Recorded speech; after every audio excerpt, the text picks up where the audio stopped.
O filme de terror baseado em fatos históricos começa impactante, e já adianto que o final também é. Mas e a experiência entre esses dois pontos? Será que compensa? Fala galera, sou Vitor Gil, sou o G, bem-vindos ao canal. E bom, hoje eu falarei sobre The Devil's Bath, ou O Banho do Diabo, um filme de 2024 austríaco que segue aí uma linha baseada em fatos reais. Então farei aqui a minha breve análise. Se inscreve aí se não for inscrito ainda, deixa o like para me ajudar, comenta e bora lá. Jetzt stehst auf und zirkst dich an. Wie war das in Davisboot? A história rola em torno de Agnes, que vive em uma pequena comunidade austríaca no século XVIII e tenta se adaptar à nova vida ao lado do marido Wolf. Porém, o isolamento, a pressão social e as rígidas crenças religiosas começam a consumir sua rotina e ela passa a mergulhar em um sofrimento cada vez mais profundo.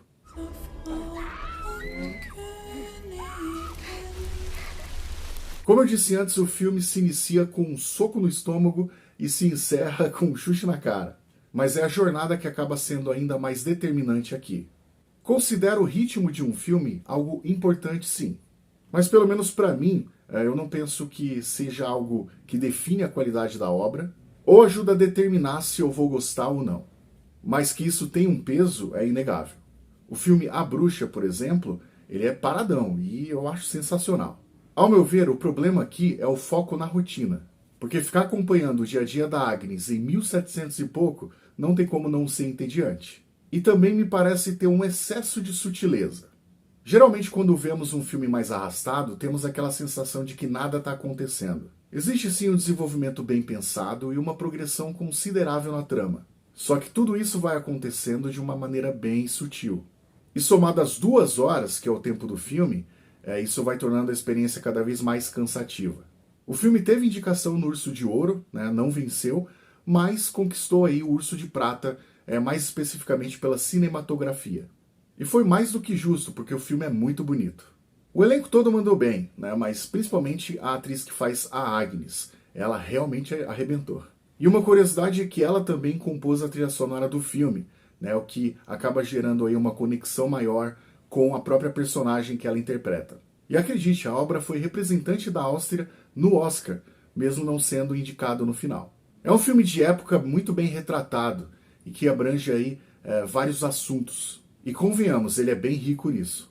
Desde a influência e o poder da religião sobre a sociedade e as pessoas. Pressão social, machismo, depressão, liberdade, justiça e até mesmo sexualidade. Falarei um pouco mais sobre esses pontos mais pra frente. The Devil's Bath é um terror de época, priorizando não necessariamente os acontecimentos, mas sim as emoções.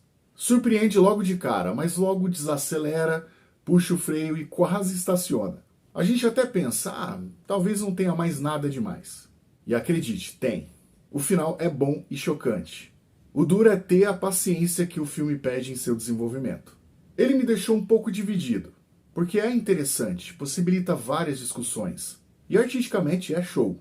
E é curioso pensar que, mesmo se passando no século XVIII, várias e várias coisas se aplicam nos dias de hoje. Mas a jornada para mim é entediante, cansativa, chata e monótona. Apesar disso, por incrível que pareça, para mim compensou. Eu vou dar um 6,5 de 10. A partir de agora eu quero ir um pouco mais a fundo em alguns pontos do filme, incluindo o seu final. Então haverá spoilers, esteja avisado. Agnes nitidamente tinha planos e uma expectativa bem diferente do que iria acontecer. Ela tinha que ser submissa, né, por ser mulher. Vivia a obedecer à sogra megera, né, enquanto seu marido não interfere em nada. Era obrigada a levar uma vida realizando obrigações que não queria. Vivia se dedicando a tudo e todos, na esperança de agradar ou apenas se encaixar. Havia um esforço bem perceptível ali, mas parece que nada adiantava. Ela queria ser mãe, mas o Wolf nem se relacionava com ela. Depois cheguei à conclusão que, na verdade, ele era gay, né? Inclusive tem um momento que ele está rodeando ali uma fogueira com uma galera, dançando. Ele tenta dançar com o cara empurra ele. E aí aquilo ali para mim já explica tudo. As borboletas possuem várias representações, né? Em muitas crenças ela tem muito a ver com a transformação. Então eu enxergo a conexão dela com as borboletas, até quando ela coloca a borboleta na boca, quase que como se ela fosse o casulo, né? E tendo esperança, expectativa de poder se transformar, de poder parar de sentir o que ela estava sentindo e melhorar. Absolutamente tudo naquela sociedade é ditado pela religião. Então é preciso andar na linha, porque senão eles acham alguma justificativa ou associam a outras coisas como o mal, o diabo. Inclusive o próprio banho do diabo nada mais é do que a condição que a pessoa está. Agnes se tornou, né, uma pessoa mentalmente doente, mas eles não tinham essa concepção de enxergar esse problema. Isso relacionado ao forte apelo religioso faziam com que as pessoas chegassem a conclusões mais rasas, diretas e extremas, associando qualquer coisa, desinformação ou que vai contra, né, as práticas dele, como algo, uma obra do diabo ou do mal. Inclusive a Agnes chega a ser enviada, né, para uma espécie de curandeiro, e aí ele faz aquele procedimento onde coloca, eu não sei se são fios de cabelo ou linha, né, na nuca dela, e ela precisa ficar puxando para um lado e para o outro, na esperança de que aquilo retiraria o que ela tem. Sendo que o problema dela era algo psicológico, emocional, e não algo sobrenatural, ou mesmo espiritual, como todos achavam ali. Se para muitas pessoas, até nos dias de hoje, certas questões são tabu, imagina em 1700 e pouco. A verdade é que vários e vários problemas, quase todos, se resumiam ao tinhoso, e na verdade eram simplesmente questões bem mais humanas. Sair do caminho que eles julgam ser o certo por qualquer motivo já é visto como uma influência do mal. Um momento bem interessante, né, sutil e ao mesmo tempo chocante, é quando aquele cara acaba tirando a própria vida e ele não tem o perdão divino, né? E ele não tem nem o direito de ser enterrado. Então a galera pega o corpo dele, joga ali naquele lugar e você vê vários e vários e vários outros corpos, né, esqueletos. Então você vê que é algo que é muito mais comum, né, naquela situação, naquela sociedade. Bem no comecinho do filme também a gente já entende a premissa, né? Ou seja, se você comete um crime, você é penalizado com... Mas somente no decorrer do filme, né, e principalmente no final, a gente entende que você acaba se confessando e é absolvido, né, do pecado, da punição, ou seja, você vai para o céu e não para o inferno. E é muito louco pensar que não só a pressão social, mas aquela crença extremamente rígida ignora certas coisas e normaliza, né, completos absurdos, colaborando em muito, né, para que pessoas tirem a própria vida ou tirem a vida do outro, para que só assim ela consiga ter paz e seja livre.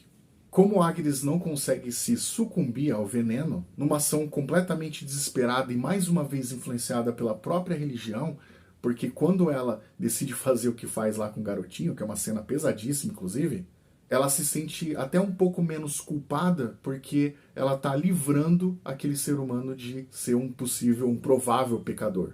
E depois a gente é surpreendido aí com o desfecho daquela festa bizarra, que é uma cena bem da hora inclusive. E eu interpretei que, por exemplo, o sangue, né, daquele ser, por mais que tenha cometido algo terrível, tendo sido ali uma pessoa pecadora, aos olhos daquele povo cego pela religião, aquele ser acaba sendo algo divino, algo puro. Ele foi absolvido do que fez e teve aí permissão a entrar no reino dos céus.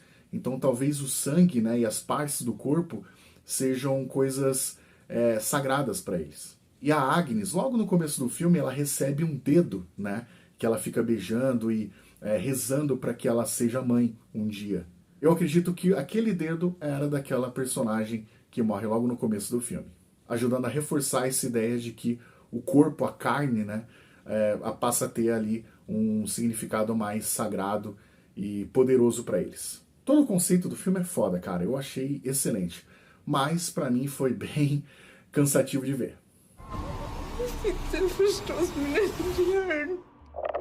E aí, comenta o que acharam, se inscreve no canal se não for inscrito ainda, deixa o like para me ajudar e bora aí até o próximo vídeo, valeu!